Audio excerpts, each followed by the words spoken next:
This is Sean J. Granham, aka Sean Gran, and today I'm talking to a brilliant artist who is certainly one to watch in 2016, and his name is GEOTHEORY. Sir, how are you doing? I'm great. How are you? I'm doing well, thank you. So, Awesome. how's life been since our last interview when the Futuristic Love EP was being released? That was like almost 2 years ago. The Futuristic Love EP came out, so obviously a lot has happened, and I've been generally good. Just getting more comfortable with myself and my sound, and becoming a producer, full time. So overall, things are, I'd say, really good. Awesome. So, it seems that you've changed your art direction lately. Before you were working under a brand that you had called Future Japan. Would you say that's still a part of your vision, or have you changed and moved on from that? People may have noticed that I have kind of phased myself away from Future Japan, only because the whole future based scene, and it's booming right now and it's becoming real popular. But a lot of people would argue that the whole future brand is kind of pretentious, or it's like people bash it all the time. And when I came up with Future Japan, it's not really, there really was no future bass, back when I did it, that came later. And so I didn't want to be grouped in with one box per se, and what Future Japan was when I was making stuff, when I became more comfortable and faded away from the dubstep, I started to make music that I wanted to. And in my head, it just made sense. Like, I put two and two together. Like, I pictured like a Neo City type futuristic city, Japan. I chose because I really like the culture and stuff like that. So I kind of just put two and two together, almost like how GEOTHEORY came about. Cool. So yeah, in your SoundCloud banner, and I think it's still there, there's a 16, isn't there? So Yes. What's the meaning behind that? Is that just referring to this coming year, or? Kind of secretive. Like, it's a metaphor for, like, what's coming, what's up to come for this year. I do have some big plans, and I have an EP and some more exciting things to give you guys. Sweet. Yeah, so you followed up 2014's Futuristic Love with part 2 in 2015. It's a bit more jazzy. What made you want to create a part 2, and should we expect more parts? Well, last year, after doing Futuristic Love the year before, I felt like, or at least back then, I felt like my sound had gone in a completely different direction. I felt like my sound was starting to mature, and I was becoming, a lot more comfortable with myself and my sound as GEOTHEORY. And that's kind of where Futuristic Love 2 came about. As for like more parts, I'm not sure. I wouldn't say no, but there are none in the work yet. So that may be something to look forward in the future. Yeah, so you followed up that Futuristic Love EP with Inner Planets, which was themed more obviously around planets, with like tracks like Mars, Earth, and Venus. What was your goal with that EP? With Inner Planets, I felt like I was doing the whole lovey-dovey type music for way too long, and I wanted to break off a little bit and see if I can get an EP crafted exactly the way I wanted it to, while still having a diverse sound. So each song on there was a completely different, area or aspect of something that GEOTHEORY would have done, with the house music or the really hard trap. And then you got Earth, which is like a chill kind of trap thing going on. And it was more of me just like showing off what I've learned. And, like everything I put out is just showing my progression as an artist. Because number one, the fans and the following and all that stuff is great, but it's more personal with me as GEOTHEORY, So what would you say is the biggest misconception people have about you or your music? That's a good question. I'd say that people often, debate about whether I know music theory, and people who know music theory obviously know that I don't. Maybe not right away, but it kind of shows that I don't have super world-class composition skills, but everything that I write comes from my heart or my ideas, and it's just something in my head that I go in and I write down. And of course, music theory would be something like a great tool to use in the future. and I'll definitely sit down and I want to learn more about jazz composition because that's something that I have naturally without really trying. I never really studied jazz theory. People ask me that a lot. But yeah, it's definitely something that I would look into and start studying now that I'm pursuing this full time, because it's an important tool to any music producer, electronic music producer as well. Yeah.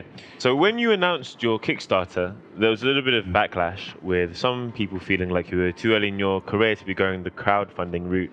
What was your reply to people of that mindset? I didn't really have an opinion. Of course, I expected some of the backlash, but I have something that I want to do, and I will stop at no cost. Pretty much, I will do whatever I have to do. I put myself in debt to go out and film this music video and stuff. But, it's not like I'm going out and I'm begging for money. I came up with a product, I'm selling the product, I give it to people, and that's kind of how jobs work, So, I mean, it's not like I was coming empty-handed and I came out with nothing. I sat down for months and I tried to come up with these cool different, things that people can buy, rewards, that people can buy. Yeah, it's interesting because I recently interviewed Swindell as well, and he crowdfunded a US tour that he'll be going on this year. But Right. it's cool that like people, young producers and old producers too, can just crowdfund Yes. by offering really good rewards, and also just get the money they need to fund the things that they want to do to take their career to the next level. And I think we'll see a lot more of that in the future. Yeah. So, yeah, as you said, the Work It Girl music video was one of the things that people were helping contribute towards as part of the crowdfunder. Is that still in the making? I'm going to say yes and no. I had to, for what I had planned in the future, I had to make some creative compromises, but there will be something coming out much bigger than the one music video solo by itself. So I think regardless, people are going to be more than satisfied with the final product of what I have to offer. Yeah, and this year you played your debut LA gig with Just Blaze, Arnold MOD, and Austin Mills. How did that go? It was an amazing night. Like, that's a night that I will never forget for the rest of my life. I performed with a legend, and it was my first time in LA, my LA debut. And overall, like, I was kind of nervous going there because I heard ups and downs about LA crowds, but they showed up and it was an amazing night. So that went awesome. Yeah, would you say the LA crowd is any different to those that you've played to at other gigs? Definitely. They were very much into a lot of the, like, anything that I played. Some crowds would be up during the trap part, sit down during the house part. Some would be vice versa, but they danced to everything. They just, they came out and they did what they had to do. So that was awesome. Yeah. So if there was anything you could change about the scene that your music exists in, what would it be? I'd say, especially for us as like up and coming music producers, that being so dependent on one area or one aspect of the internet, like being either too dependent on YouTube or too dependent on SoundCloud or too dependent on Twitter.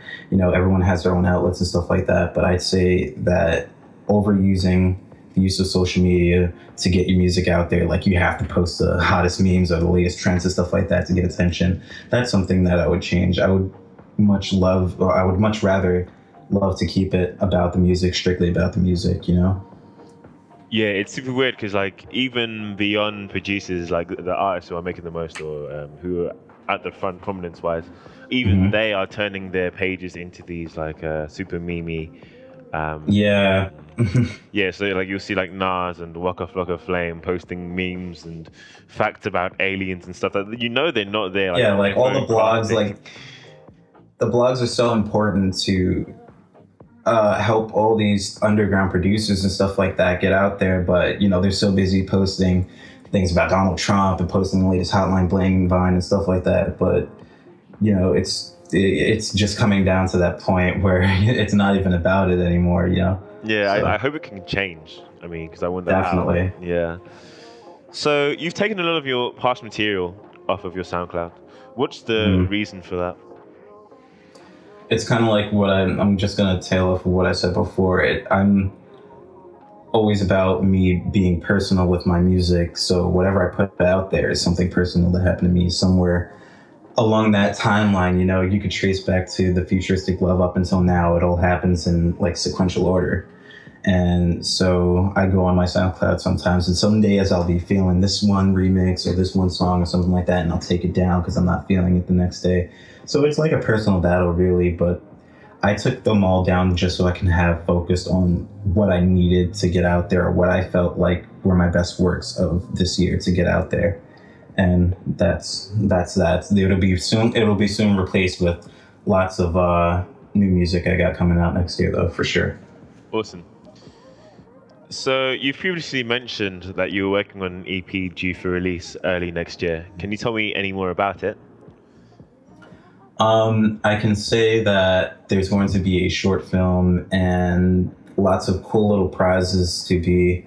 Well, I say prizes, but it's like free downloads and stuff like that. Lots of really cool things that I had planned. And it's not just going to be like, I don't want it to be a typical release, like I throw it up and then talk about it for a week and it goes. Like, I want to prolong this, and I want it to be a really cool experience for my fans as well as myself. Sweet. So aside from that, what are your plans for the next 12 months that you can tell me?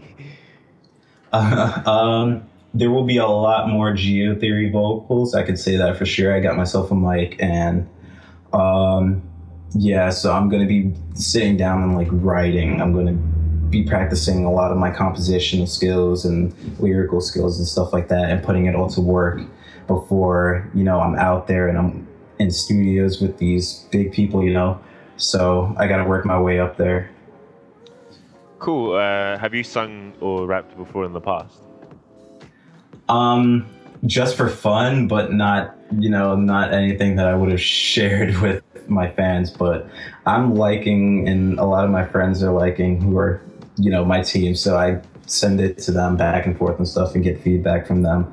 And we're all liking it, and I have some high hopes for this. Yeah, so just to clarify, would that be singing, rapping, or some combination of both? Both. Definitely both. Cool. As well as working with new vocalists and stuff. Yeah. Yeah, because you haven't worked with that many vocalists. I remember one song with No. and maybe two with the vocalists. I might be making that up, but that's probably thinking of remixes where you've used vocalists. Yeah, but like most likely rapping. remixes, but... Yeah. Cool. So what artists should we be looking at in 2016? In my opinion, I think that we should be looking at Swindell, most definitely. Pomo and Haywire are always at the top of my list. I'm always looking forward to the next things they're up to. Herzaloid and I'd say Tails are another top for me right now. Yeah. So those artists are ones to look out for. Ramzoid for sure, yes. He's a close friend of mine, and just watching his progression from where we met and where we are now, it's really crazy, because it's almost like growing up with someone, so you both ride the wave together. Yeah, him and his whole Soda Island team are coming on, like it's him and Green Pirate. Him and Green Pirate, yes. Yeah, they're gonna get. They're both amazing. I need to interview those guys as well. Do you have any collaborations planned that you can share with us? None for sure, but I can say that me and Haywire were talking about mixing it up real soon, because we both had that it's kind of the same vibe, but he has his own thing, I have my own thing, but I think if we get something together, then it'll be amazing. So that's definitely something that could be possible in 2016. Yeah, I remember you talking about that in our first interview, because you've been a fan of his for a while, haven't you? Yes, for just about I think when I first signed up for SoundCloud, he was in the suggested bar. So when I first hopped on maybe 3 years ago, when he was 12K strong, is when I followed him. So I've been following him ever since. Awesome. Yeah, that's it for the questions. Thank you very much for the interview, man. Oh, thank you so much for having me, man. It's a pleasure.